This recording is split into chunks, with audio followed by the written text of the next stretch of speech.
I hadn't seen her in years. And yet, when she walked into the cafe that morning, carrying that same pale blue scarf she used to wear to my mother's garden parties, it was like someone quietly pulled the past out of storage. She didn't see me at first. She was studying the pastry case, brow slightly furrowed like she was solving a private puzzle. Her hair had more gray now, but it suited her. It made her seem softer somehow, like life had stopped trying to hurry her. I watched her ask the barista for the same as last time. That was when she looked up. Eli. Her voice caught somewhere between surprise and warmth. I stood, half smiling. Didn't think you'd remember me. She laughed, low and quiet, a sound that seemed to belong more to memory than to the moment. Of course I remember you. You were always around the house. How long has it been? 10 years. About that, I said. You haven't changed much. She raised an eyebrow, the way she used to when my mom said something she didn't quite agree with. That's generous of you. We ended up sitting together without really deciding to. She had her usual black coffee, and I pretended not to notice she still stirred it 3 times counterclockwise before taking a sip. The cafe wasn't busy, just the hum of milk steamers and rain tapping the window. She asked about my mother, then about work, then nothing for a while. The silence didn't feel empty, though. It just sat there between us, the way it used to when she'd stay late after dinners, helping clean up while my parents argued quietly upstairs. She looked at my sketchbook when I placed it on the table. Still drawing? Trying to, I said. Freelance, mostly. She nodded, touching the edge of the cover with her fingertip, tracing a circle absent-mindedly. You were always good with details. You used to draw the cracks in the walls, remember? Your mom thought it was depressing. I smiled. You said it meant I noticed things. I shouldn't have said that, she murmured. Why not? Because people who notice too much usually end up a little lonely. She said it lightly, but her eyes stayed on her cup for too long. There was a beat, one of those small, invisible moments where everything changes shape, but no one names it. She bit her lip, a tiny motion, then looked up at me as if catching herself mid-thought. I couldn't look away. It wasn't attraction in the way I used to understand it. It was quieter, heavier. Like recognition. Your father never did it like this, she said suddenly, half under her breath, and then laughed, too quickly, embarrassed. I mean, he never came to cafes. Always said coffee was for people who didn't have real work to do. I let the silence linger just long enough for both of us to feel it before saying, Guess we're both unemployed then. She smiled, small, genuine, careful. Guess so. When she stood to leave, she hesitated by the door, as if remembering something unfinished. Your mom's birthday's coming up, she said. I'll probably stop by. Maybe I'll see you there. Yeah, I said. Maybe. But she didn't look convinced. She just adjusted her scarf, nodded once, and walked out into the rain. I watched her cross the street, blue scarf, steady steps, and realized I'd forgotten what it felt like to be noticed. My phone buzzed. A new message from an unsaved number. It read, You left your sketchbook. And below that, don't tell your mom. She came by 2 days later. Said she was just returning my sketchbook, but the way she lingered on the doorstep made it feel less like a task and more like an excuse. The rain had stopped that morning. The air smelled like wet concrete and overripe oranges from the neighbor's tree. She stood there, hair still a little damp, holding the sketchbook against her chest like it might fall open to something private. I thought you might need this, she said. I reached for it, careful not to brush her hand. Thanks. I didn't even realize I'd left it. I figured, she said, stepping into the narrow entryway before I could say whether she should. You were always distracted. The word always lingered longer than it should have. I made tea because it felt like the polite thing to do. She walked slowly around the small living room, taking everything in, the mismatched furniture, the drying laundry, the stack of empty sketch pages. You live quietly, she said, half smiling. I try not to bother anyone. You never did, she said, turning toward me. You used to sit in the corner at those family dinners, sketching, pretending not to hear things. Her tone softened on that last part, as if realizing what she'd just admitted. I heard enough, I said quietly. She nodded, folding her arms, eyes on the floor. Your parents fought too much. I shouldn't have stayed so late those nights. I looked at her, really looked this time. The years showed in the small details. Faint lines around her mouth, a scar near her wrist, her blouse buttoned unevenly at the collar. She was still beautiful, but in a way that didn't ask to be noticed. It wasn't your fault, I said. You were the only calm person in that house. She laughed softly. Calm maybe, but not innocent. Something about that word innocent hit the air wrong. Or maybe just too true. We sat across from each other at the kitchen table. The tea went cold between us. I noticed the way she traced her finger along the rim of the cup, how her eyes flicked toward the door when she spoke, as if reminding herself she could still leave.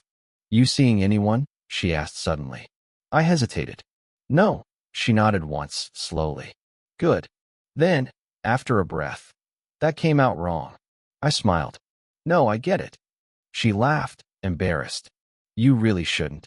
I wanted to tell her that I'd thought about her since the cafe, that every time I looked at the empty chair beside my window, I pictured her there, quiet, half smiling, pretending not to notice how much I noticed. But instead, I said, I'll walk you out. At the door, she adjusted her scarf again, fingers trembling just slightly. Your mom doesn't know I'm here, she said. I figured.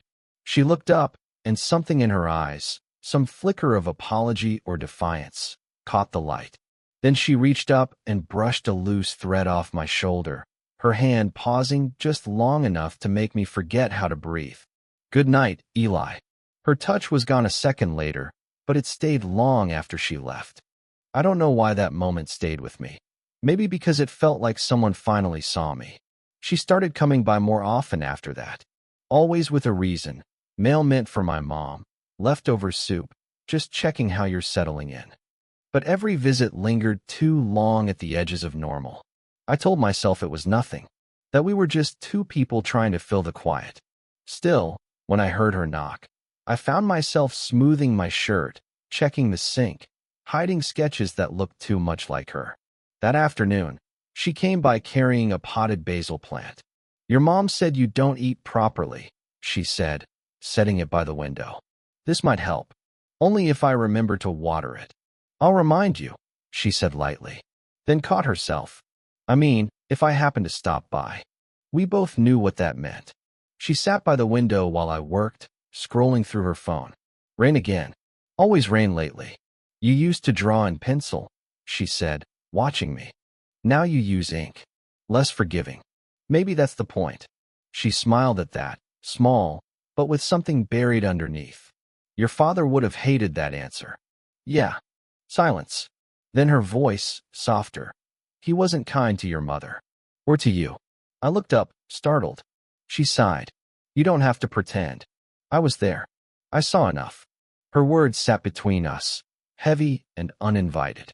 She reached out, as if to take them back, but her hand just hovered near mine instead, close enough to feel the warmth, not close enough to mean it.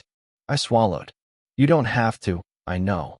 She pulled her hand back, fingers trembling slightly. Old habits. Later, when I walked her out, we ran into someone, my mom's neighbor, Mrs. Clark, coming up the stairs with groceries. Her eyes flicked from me to the woman beside me, and something in her expression tightened. Oh, she said too brightly. Didn't expect to see you here. Just dropping something off, she replied smoothly. Mrs. Clark smiled thin. Of course. Always helping. I felt the air shift, guilt, accusation, something unnamed. She waited until Mrs. Clark disappeared down the hall before turning back to me. I should go, she whispered. Before people start talking. People already talk, I said quietly. They just wait for proof. Her breath caught. She looked at me like I'd said something dangerous. Don't, she said. We stood there in the half-light of the hallway, the world muted behind a closed door. Rain against glass. Her scarf brushing my sleeve. A heartbeat where everything slowed. She looked up, eyes dark, uncertain.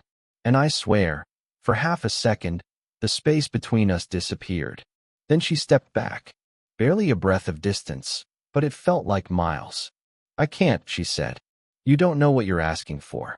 I didn't ask, I said. She hesitated, lips parted, as if she might say something else, then just shook her head. Good night, Eli. The door closed softly behind her, and I stood there, heart still racing, thinking that sometimes almost feels louder than yes. We didn't see each other for a week. Not by accident, I could tell. The rain stopped, the air cleared, and yet there was this new kind of fog between us. I caught myself checking my phone for messages that never came. Then one afternoon, I saw her outside, tending to her car with the trunk open. She looked smaller somehow, hair tied up, sleeves rolled, face set in that calm way people wear when they're trying not to think too much. Need help? I asked. She jumped slightly, then smiled without looking up. Eli, you startled me. I took the grocery bag from her hands before she could protest. You don't have to carry everything yourself. I'm used to it. Doesn't mean you should be. That silence again, the one that fills all the empty space between what's allowed and what isn't. We ended up walking to the park. She said she needed air. I didn't argue. The late afternoon light stretched long and thin across the pavement. Families passed by, kids laughing, dogs pulling at leashes, and we sat on a bench that faced nothing in particular. She said, Your mother called. She said you've been quiet lately. I smiled faintly. She worries too much. She always did. A pause. I used to envy that about her. I turned to her. Envy. She nodded. That she had something worth worrying about. Her voice broke a little on worth. It was the first time I'd heard her sound uncertain. I shouldn't have come by so often, she said suddenly. It's confusing. For both of us. Then why did you? She looked at me then, really looked, like she was trying to decide if I'd understand. Because you make it easy to forget I'm supposed to know better. Her hands were clasped tightly in her lap, knuckles pale. I wanted to reach for them, but I didn't. Instead, I said, You talk like you've done something wrong. Maybe I have. Her voice was small, tired. You haven't. She let out a shaky breath. Eli, you're young. You still have time to. Don't do that. I cut in. Don't turn it into age or time or anything neat enough to file away. Her eyes flicked toward me, sharp, then softened again. You think this is neat? I almost laughed, because no, it wasn't. Nothing about this was neat. It was a mess that somehow felt like home. A jogger passed. A child dropped their ice cream. The world kept happening, unaware that something fragile was cracking open right there on that worn wooden bench. She whispered, Your father used to look at your mother the way you're looking at me now. I'm not him, I said quietly. No, she said. You're not. Her hand moved, hesitant, unsure, until her fingers brushed mine. A touch that didn't feel like a mistake. We both froze. A heartbeat. Then another. She exhaled, slow, trembling. Tell me, Eli. Her voice trailed, caught somewhere between fear and wanting. Do you ever wish we hadn't met again? She didn't look at me when she asked, and I didn't answer, because we both already knew. She disappeared again. No text, no visits, not even a misplaced grocery bag to justify a knock on my door. A week passed, then another. At first, I thought maybe she was just busy. Then I saw her car parked in the same spot every day, unmoved, a thin layer of dust gathering on the windshield. Something had shifted. I told myself not to go looking for her, that adults give each other space when things get blurry. But the truth was, I missed the sound of her voice more than I wanted to admit. It was my mom who mentioned it first. She's been helping her daughter move, she said casually over the phone. Out near the lake. Guess she's finally letting go of the old house. I froze. Daughter, my mom chuckled. You remember her. Used to babysit you once, years ago. You were what, 10? The line blurred in my head. Her daughter. Me. The years between. That night, I sat at my desk, staring at my sketchbook, wondering if she'd told her daughter about me. About now. About that almost touch in the park that felt like a secret no one else was supposed to see. I sent a message halfway through writing it, then deleted it before it delivered. How have you been? Do you still think about that day? Do you regret it? all gone before they became real. A few evenings later, I saw her outside again. She was loading boxes into her trunk, moving with a kind of practiced quiet. No hesitation, no pauses, just motion. I walked closer before I could stop myself. Leaving again? She turned, startled but composed. Eli. A small smile. Controlled. Just helping my daughter settle in. She's staying with me for a while. Her daughter. I remembered her vaguely. Brown hair, easy laugh, the kind of person who'd always had things figured out. That's nice, I said, though my voice came out flat. It's temporary, she said, too quickly. We both stood there, not looking at each other. Then she added, it's better this way. I think we blurred things. Blurred, I repeated.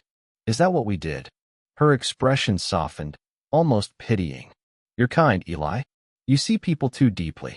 It's dangerous when someone like you meets someone like me. Something in me recoiled.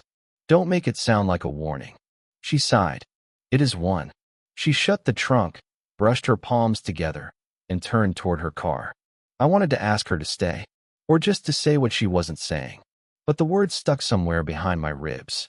She glanced back once, half a look, half a goodbye. Then she was gone. That night, I sat by the window, phone open, unsent message glowing against the dark. No words, just a blinking cursor. I didn't feel heartbroken. I felt paused, like life forgot to finish the sentence. I didn't plan on seeing her again, but life doesn't ask for permission before it loops back. It was late, close to midnight, when I found her outside, sitting on the small stone wall near the driveway, cigarette in hand. I'd never seen her smoke before. She looked up when I approached, startled, then relaxed. Couldn't sleep? I shook my head. Could you? She smiled faintly, exhaling smoke that disappeared into the cool air. Not lately. The street was quiet. No cars, no voices, just the distant hum of something electric. We sat there, shoulder to shoulder, saying nothing for a long time. Finally, she said, my daughter's gone back. Her new job started early. I nodded. You must miss her. I do, she said softly. But I think she saw something between us. I could tell by the way she looked at me. It's part of why I pulled back. I didn't answer right away. The honesty felt heavier than the silence. You could have told me, I said. I didn't know how, she replied. You make me forget myself, Eli. That should scare you. She stubbed the cigarette out against the wall, the ember dying in one slow breath. Do you ever think, I said quietly, we just found each other at the wrong time? Her lips parted, like she might say yes, or no, or something in between. Instead, she said, there's never a right time for this. We both laughed softly, sad, knowing laughter that carried more ache than humor. She turned toward me then, eyes catching mine in the half-light. You're young, she said again. You have so much left to start. And you? She hesitated. I'm tired of starting. The words landed gently, but they broke something open inside me. I kept thinking, I said, if I said the right thing, or waited long enough, you'd stop pretending I don't feel it too, she interrupted, voice trembling. Our eyes met. Everything unsaid filled the space between us. Every almost touch, every near confession. I do, she whispered. Feel it. Every time I see you. Every time you look at me like you're trying to fix something you didn't break. She leaned forward slightly, close enough for the air to change, for the scent of rain and smoke and her perfume to blur into one. Then she stopped, a single breath apart. I can't, she said finally. If I cross that line, I'll lose more than I can name. I nodded slowly. Then don't. She blinked, surprised. I just needed to know you felt it too, I said. Her eyes softened, a kind of sadness wrapped in relief. Eli, she murmured, almost a sigh. It's okay, I said. We sat there until the air grew cold, until words didn't matter anymore. When she finally stood, she placed her hand on my shoulder, warm, steady, deliberate. Thank you, she whispered. For what? For not asking me to stay. I smiled, small and tired. Okay. And somehow that was enough. It's strange how life smooths itself out after the sharpest parts. You expect the ache to stay loud forever, but one day it's just quieter. Weeks passed before I saw her again. The rain had given way to early summer heat, and the basil plant she'd left me had doubled in size. I kept it alive mostly out of spite at first. Then it became a habit. Like the tea I brewed at 8:47 every morning, the way she used to. 3 counterclockwise stirs, even though I never take sugar. That morning, I looked out the window and saw her.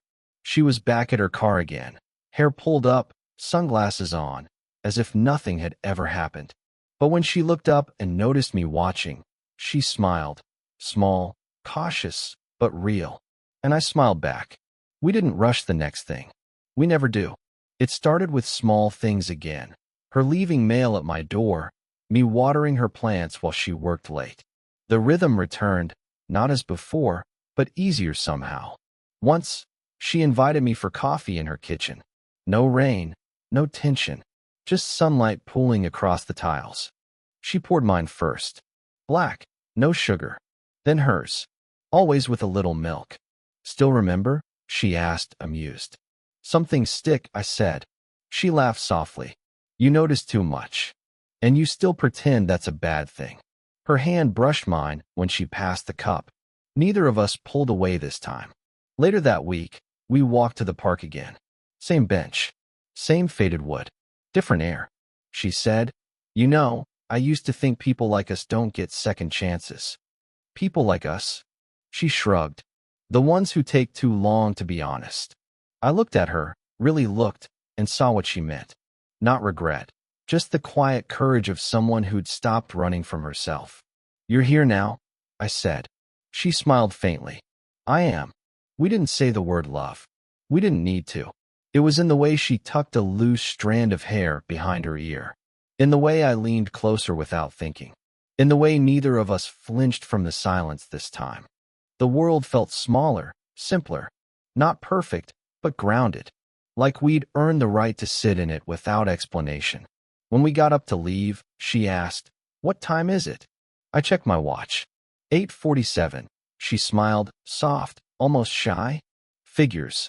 And as we walked back, side by side, her hand found mine. Just briefly, just enough. It wasn't an ending. It was the pause between heartbeats when something finally settles into place.